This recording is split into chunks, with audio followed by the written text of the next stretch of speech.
বলে আল্লাহ আমাদের রব, শুধু এতটুকু বললেই শেষ হয়ে যেত, কিন্তু নয়।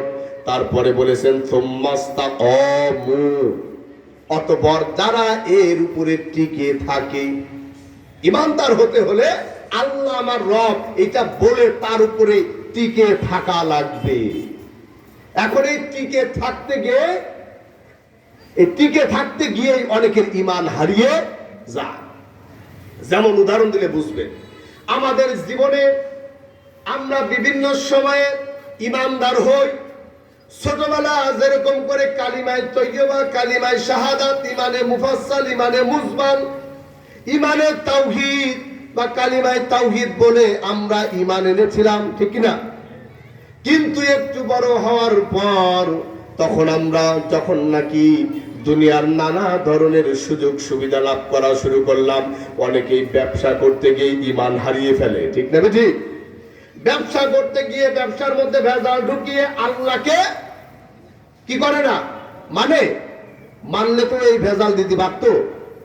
তার মানে বোঝা যাচ্ছে যে পরোক্ষভাবে আল্লাহকে অমান্য অগ্রাহ্য করে সে ভেজাল গুলো দেয়। এই ব্যবসা করতে গিয়ে অনেকে ঈমান হারিয়ে ফেলে। অনেকে আবার দুনিয়াতে সমাজের বিভিন্ন বিচার আচার করার সময় উল্টা পাল্টা কাজ করি, তারা ঈমান হারিয়ে ফেলে।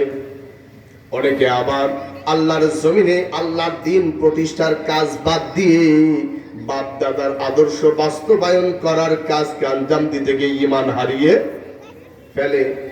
এইরকম করে হাজারটা কারণ আমি আপনাদেরকে দেখাতে পারবো। এই সমস্ত কর্মকাণ্ড করে তারা ঈমান হারিয়ে ফেলে। কারণ আল্লাহ তাআলা বলেছেন ইন্নাল্লাযীনা আমানু ক্বালু রাব্বুনাল্লাহু সুম্মা ইসতাকামু, নিশ্চয় তারা ঈমানদার যারা বলে আল্লাহ আমাদের রব এবং এর উপরে টিকে থাকে। আর এর উপরে টিকে থাকা কি সহজ না কঠিন? জোরে কোন, সহজ না কঠিন?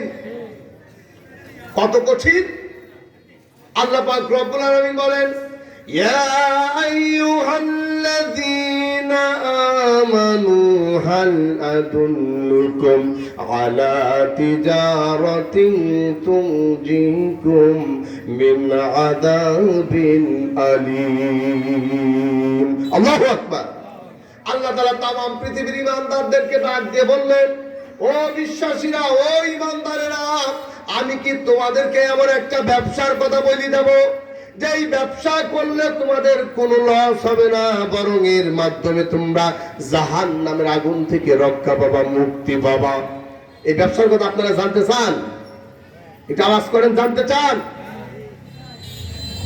আল্লাহ তাআলা বলছেন তুমিনুনা বিল্লাহি ওয়া রাসূলিহি ওয়া তুজাহিদুনা ফি সাবিলিল্লাহি বিআমওয়ালিকুম ওয়া আনফুসিকুম যালিকুম খায়রুল লাকুম ইন কুনতুম তা'লামুন। আল্লাহু আকবার।